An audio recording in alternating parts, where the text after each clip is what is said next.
خدا میں یسوع المسیح کے زندہ بابرکت اور جلالی نام میں آپ سب کی سلامتی ہو۔ آج ہم روح القدس کے متعلق سنیں گے۔ روح عربی زبان کا لفظ ہے، انگلش میں اسپرٹ کا لفظ استعمال ہوا ہے، عبرانی میں رواق اور یونانی زبان میں پنوما استعمال ہوا ہے۔ اردو ترجمہ میں روح القدس کے لیے یہ لفظ استعمال ہوئے ہیں: پاک روح، روح اقدس، روح خدا، روح حق، خدا کی روح، خداوند کی روح، ازلی روح، مددگار۔ روح القدس کے لیے یہ علامتیں بھی استعمال ہوئی ہیں، یعنی دم، ہوا، کبوتر، فاختہ، آگ، آندھی، تیل۔ بائبل مقدس میں روح القدس کی شخصیت کو واضح صورت میں دکھایا گیا ہے۔ عبرانی لوگ خداوند کی روح کو ایک طاقتور اور زندگی بخشنے والا یا ہوا کا دم تصور کرتے تھے۔ روح القدس تثلیث کا تیسرا اقنوم ہے جو خود خدا ہے۔ روح القدس سے جھوٹ بولنا خدا سے جھوٹ بولنا ہے۔ اس کا واضح ثبوت رسولوں کے اعمال اس کا 5 باب 3 اور 4 آیت میں مرقوم ہے۔ روح کو ہم مختلف مواقع پر سرگرم عمل دیکھتے ہیں۔ کائنات کی تخلیق خدا کی روح پانی کی سطح پر جنبش کرتی تھی۔ روح کے باعث انسان زندہ نفس بنا، یعنی زندگی کا دم پھونکا۔ اس کے دم سے آسمان آراستہ ہوتا ہے۔ زندگی کو قائم رکھنا روح القدس کا کام ہے۔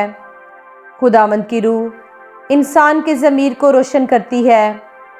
خدا کی روح سورماؤں اور خدا کے چنے ہوئے رہنماؤں کو طاقت اور دانش دیتی ہے۔ فنکاروں اور دانا لوگوں کو خدا کی روح حکمت، فہم اور ہنر عطا کرتی ہے۔ وہ حاکموں اور قانون دینے والوں کی ہدایت کرتی ہے۔ وہ خصوصاً نبیوں کو الہام بخشتی ہے۔ روح القدس کے وسیلے سے خدا میں یسوع مسیح کی پہلی اور دوسری آمد کی پیشن گوئیاں کی گئی ہیں۔ یوحنا بپتسمہ دینے والے کی پیشن گوئی کہ خداوند یسوع المسیح روح القدس سے بپتسمہ دیں گے، یہ روح القدس کی ہدایت کے وسیلہ سے ہے۔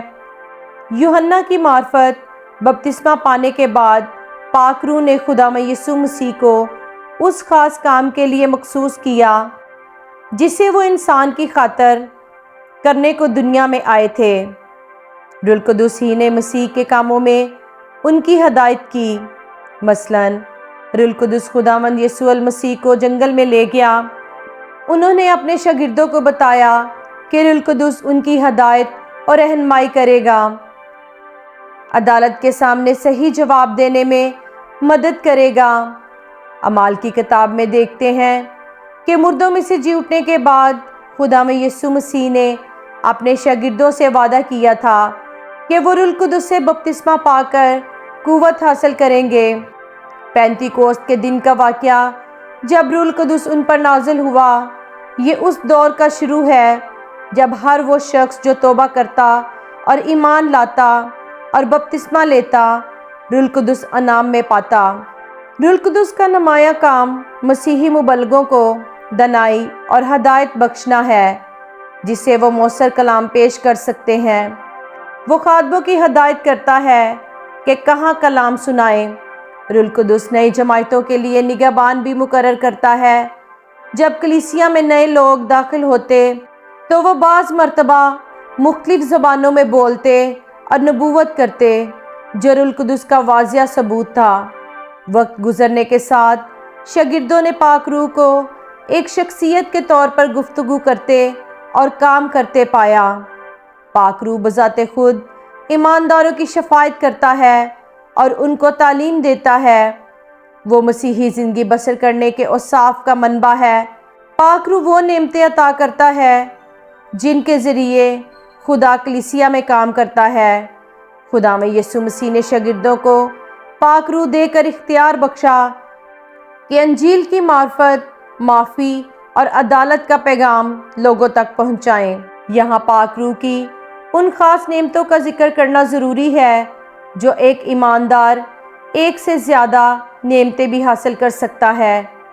نعمتیں تو طرح طرح کی ہیں مگر روح ایک ہے، یعنی کلام کی خدمت کی نعمت، عملی خدمت کی نعمت، معجزوں کی قدرت یا شفا کی نعمت، نبوت کی نعمت، روحوں کے امتیاز کی نعمت، کسی کو طرح طرح کی زبانوں کی نعمت، زبانوں کے ترجمے کی نعمت، ہمدردی کی نعمت، نظم و نسق کی نعمت۔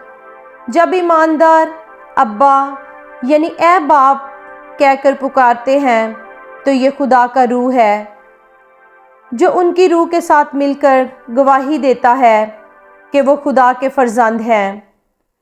روح القدس کے کام۔ پہلا کام، روح القدس ہماری روزمرہ زندگی میں ہماری رہنمائی کی کوشش کرتا ہے۔ پہلا کام جو وہ کرتا ہے کہ وہ ہمیں خداوند کی طرف لے جاتا ہے تاکہ ہم شخصی نجات دہندہ قبول کریں۔ وہ ہمیں مجبور نہیں کرتا بلکہ نرمی سے ہماری رہنمائی کرتا ہے، اس لیے کہ جتنے خدا کی روح کی ہدایت سے چلتے ہیں وہی خدا کے بیٹے ہیں۔ لیکن جتنوں نے اسے قبول کیا اس نے انہیں خدا کے فرزند بننے کا حق بخشا، یعنی انہیں جو اس کے نام پر ایمان لاتے ہیں۔ روح القدس کا دوسرا کام، وہ ہماری زندگی میں پھل لائے گا، مگر روح کا پھل محبت، خوشی، اطمینان، تحمل، مہربانی، نیکی، ایمانداری، حلم، پرہیزگاری ہے۔ روح القدس کا تیسرا بڑا کام، پاک روح ہمیں ہر اس نئے دن کے لیے طاقت بخشتا ہے جس کا ہم سامنا کرتے ہیں۔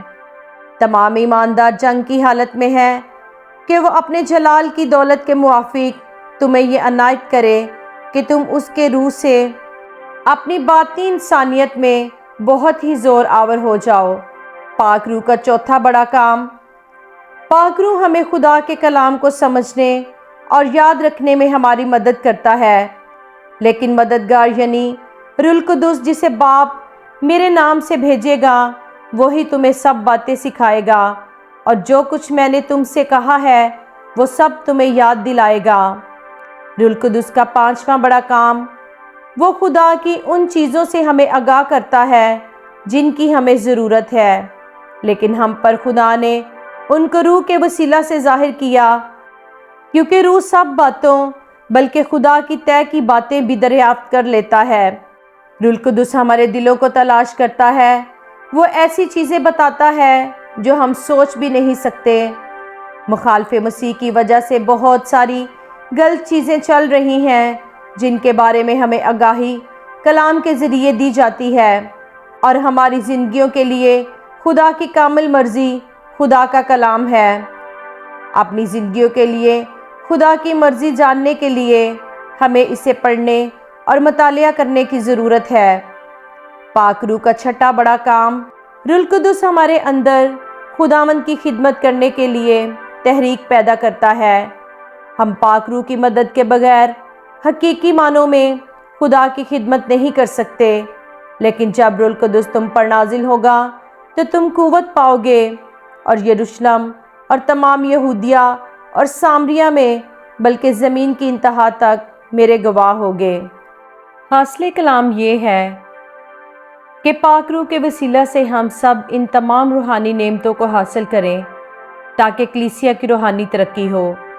خداوند آپ سب کو برکت و سلامتی دے، آمین۔